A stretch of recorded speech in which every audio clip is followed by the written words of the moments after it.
तर सुरुवात करूया फर्स्ट इयरपासून. तर फर्स्ट इयरमध्ये तुम्हाला 5 सब्जेक्ट आहे. संहिता अध्ययन 1, पदार्थविज्ञान, संस्कृत, रचना शरीर म्हणजेच ॲनाटॉमी आणि क्रिया शरीर म्हणजेच फिजिओलॉजी. संहिता अध्ययन, तर संहिता अध्ययनमध्ये तुम्हाला काय शिकायचं आहे, त्याच्यामध्ये तुम्हाला दिनचर्या, ऋतुचर्या म्हणजेच ऋतूनुसार आपल्या कोणता आहार खायचा, कोणता आहार नाही खायचा, किंवा आहार खाताना पण त्याची मात्रा कशी असायला पाहिजे, या सर्वांचं जे काही माहिती आहे ती तुम्हाला संहिता अध्ययनमध्ये वाचायला भेटेल. किंवा संहिता म्हणजे आयुर्वेदाची उत्पत्ती कशी झाली हे सुद्धा त्यात आहे.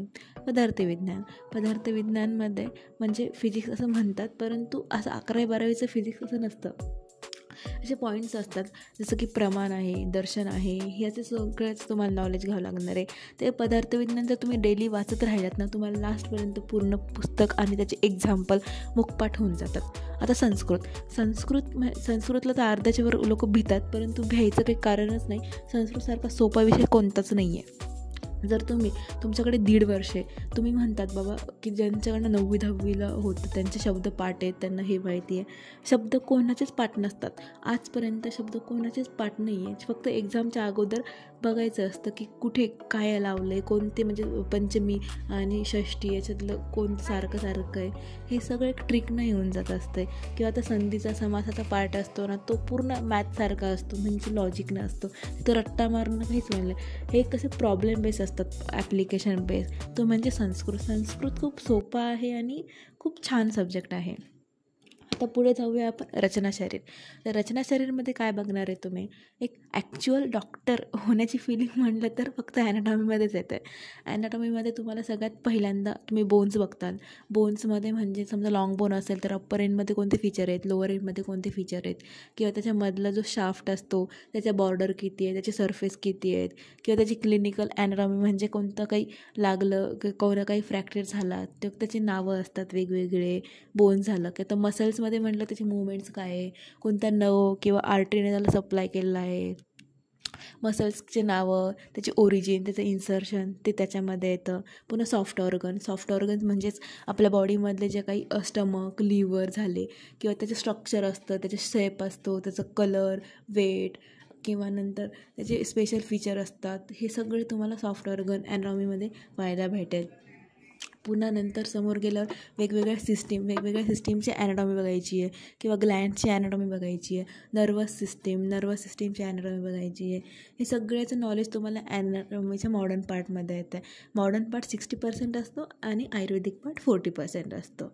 पुन्हा आता आयुर्वेदिकमध्ये गेलो तर आयुर्वेदिकमध्ये ह्याच ज्या कन्सेप्ट आहे, समजा आपण टेंडॉन म्हणतो त्याला इकडे कंडरा म्हणतात, किंवा इकडे ब्रश लाईक ॲपोन्युरोसिस असतो तर तिकडे खुर्च्या असते. कॉन्सेप्ट नवीन आहेत आयुर्वेदिकमध्ये सगळ्या, परंतु आपण ते केलं ना आपल्याला सगळं येऊन जातं. पुन्हा मर्म टॉपिकमध्ये म्हणजेच मर्म हा सगळ्यात मोठा टॉपिक असतो.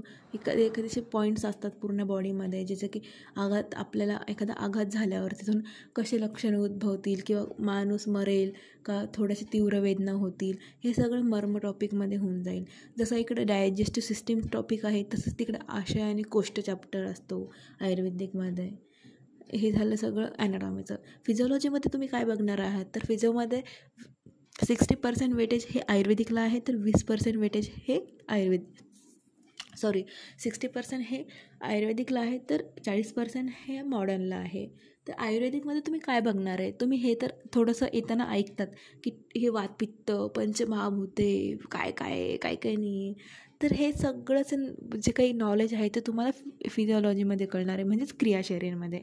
म्हणजे वातदोष, पित्तदोष, कफदोष काय आहे बाबा, किंवा पंचमहाभूते काय आहे, जे धातू आहे, जे ऐकतोय काय म्हणतात, हे रस, रक्त, मांस, मेद, अस्थिमज्जा, शुक्र, या सगळ्याचं नॉलेज तुम्हाला त्याच्यामध्ये भेटतं. ज्या मल असतात, किंवा जे काही आपली प्रकृती आहे, म्हणजे आपला सगळ्यांचा स्वभाव आहे वेगवेगळा, हे सगळं तुम्हाला क्रिया शरीरमध्ये बघायला भेटणार आहे. आपला प्रकार कसा आहे बाबा, हे लोकांना बघण्यावरूनच आपण त्याची प्रकृती काढू शकतो की हा कोणत्या प्रकृतीचा असेल, तुझा स्वभाव कसा असणार आहे, मग त्यांना व्याधी पण कोणती होऊ शकणार आहे, हे सगळं प्रकृतीमध्ये असतं. आता मॉडर्नमध्ये काय असणार आहे, फॉर एक्झाम्पल डायजेस्टिव्ह सिस्टीम असेल तर एखादा सिस्टीम आहे ना. समजा ज्यूस असेल, एखादा सलायवा असेल तर त्याचं कंपोजिशन, ते कशापासून बनलं आहे, त्याचं फंक्शन काय आहे, किंवा गॅस्ट्रिक ज्यूस आहे त्याचं फंक्शन किंवा त्याचं कंपोजिशन, हे सगळं तुम्हाला याच्यामध्ये लिहावं लागणार. किंवा एखाद्याचं फिजिओचं काय करायचं, डेफिनेशन एकदम छान लिहायची, त्याचे टाईप्स असेल तर टाईप्स लिहायचे असतात, किंवा व्हेरिएशन असतात एजनुसार, सेक्सनुसार, किंवा ड्युरेशननुसार, असे वेगवेगळे जे काही व्हेरिएशन असतात ते लिहावं लागतात. आणि फंक्शन झालं, हे सगळं फिजिओमध्ये आहे. So that's it. Bye bye.